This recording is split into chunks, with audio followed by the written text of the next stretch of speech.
এই বন্দরের মানুষ রাজাকারের কাছে বিকিয়ে গেছেন।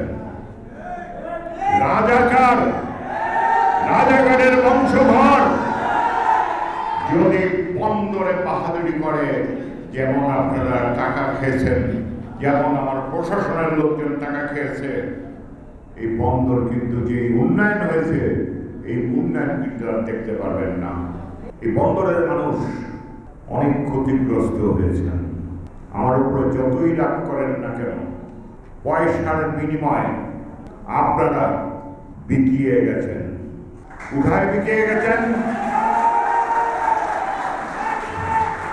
রাজাকারের কাছে বিকিয়ে গেছেন। রাজাকারের বংশধর যদি বন্দরে বাহাদুরি করে, যেমন আপনারা টাকা খেয়েছেন, যেমন আমার প্রশাসনের লোকজন টাকা খেয়েছে, এই বন্দর কিন্তু যে উন্নয়ন হয়েছে এই উন্নয়ন কিন্তু আর দেখতে পারবেন না। এত সোজা না, এত সোজা হবে না। পিপিলিকার পাখা গজায় মরিবার তরে। আমি যতক্ষণ বেঁচে আছি মুক্তিযোদ্ধা হিসাবে, আমার অনেক মুক্তিযোদ্ধা ভাই এখানে এসছেন, তারা প্রত্যেকেই জানেন আমরা কাকে আজকে আমরা এখানে বসিয়েছি। এক সময় কিন্তু সংসদেও কিন্তু রাজাকাররা বসছিল। 21টা বছর আমাদেরকে চালিয়ে গেছে। আজকের প্রধানমন্ত্রী একটা করে কিন্তু ফাঁসিতে ঝুলিয়েছেন আইনের মাধ্যমে। আমরা বলেছিলাম আমাদের দায়িত্ব দেন, আমরাই খেয়ে ফেলব। আমি বন্দরবাসীর কাছে অনুরোধ রাখবো, নির্বাচনের আগে আমি কিছু বলতে পারিনি, কিন্তু নির্বাচনের পর আমি বলতে পারবো না, আমার মুখ বন্ধ থাকবে এমন কোনো আইন নেই।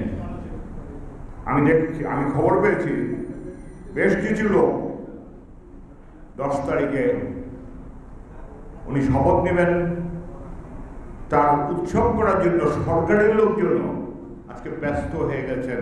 বিভিন্ন জায়গা থেকে টাকা পয়সা তোলার ব্যবস্থা হচ্ছে, যাতে নাকি এখানে একটা জমজমাট আয়োজন করে একটা রাজাকারকে নিয়ে আসা হবে। আইন যতক্ষণ থাকবে, সে যদি পাশ করে থাকে, আমাদের ভুলের জন্য, আমাদের পাপের জন্য আল্লাহ তাকে যতক্ষণ ক্ষমতায় রেখেছেন ক্ষমতা রাখবে। কিন্তু একটা শয়তানের জন্য আমরা কিন্তু নামাজ বন্ধ করে দিতে পারবো না। একটা শয়তান কিন্তু আমাদেরকে আটকে রাখতে পারবে না। বন্দরের উন্নয়ন বন্দরের মধ্যেই চলবে।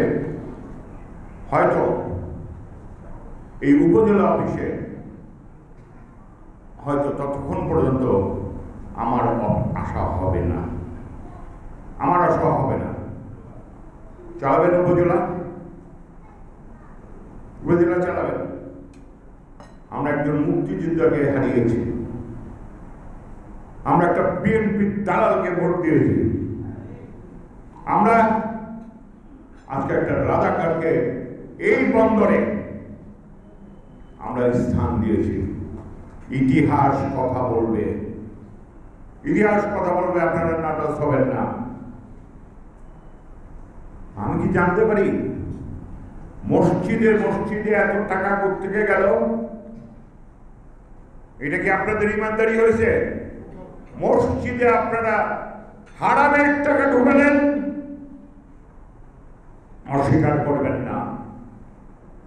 কোন মসজিদে কোন তারিখে একজন ক্যান্ডিডেট কত টাকা দিয়েছে সেটা কিন্তু জরিপে ধরা পড়েছে। মসজিদে বসে আপনারা অপরাজনীতি করবেন। আর আজকে আমি বন্দরে আসবো, বর্তমান সরকারের উপহার উপজেলা মসজিদ ওপেনিং করার জন্য। মসজিদে বসে শুধু ইমানের কথা চলতে পারে।